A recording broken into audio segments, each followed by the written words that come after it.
Yang keempat, memori. Memori berfungsi tempat penyimpanan yang mendukung performa komputer. Memori terdiri dari RAM dan ROM. Yang kelima, VGA atau Video Graphic Device. Perangkat keras komputer berfungsi untuk menerjemahkan output komputer ke layar monitor. Yang keenam, sound card. Berfungsi mengeluarkan suara dan merekam suara dalam komputer serta mengolah suara dalam komputer. Yang ketujuh, OOD atau Optical Disk Drive.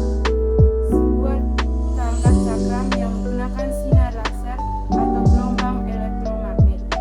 Yang kedelapan, power supply.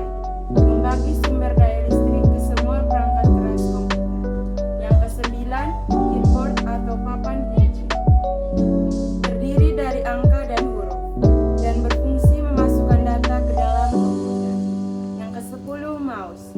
Berfungsi menerima input berupa gerakan, klik, dan scroll untuk memilih teks, file, atau folder. Yang ke-11, monitor. Menampilkan gambar, teks, video, dan informasi grafik yang dihasilkan komputer. Yang kedua, perangkat lunak atau software adalah kumpulan program komputer yang mengendalikan perangkat keras untuk melakukan berbagai fungsi dan tugas. Contoh perangkat lunak yang sering digunakan dalam kehidupan sehari-hari yaitu 1. Microsoft Windows. Sistem operasi yang dikembangkan oleh Microsoft dan digunakan untuk mengoperasikan komputer. Yang kedua, Microsoft Office.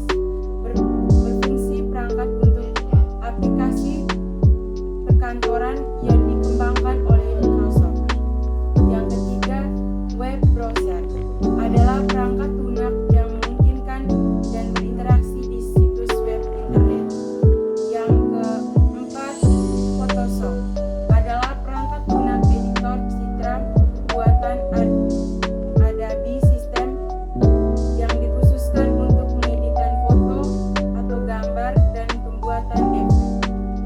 Yang kelima, perangkat lunak antivirus.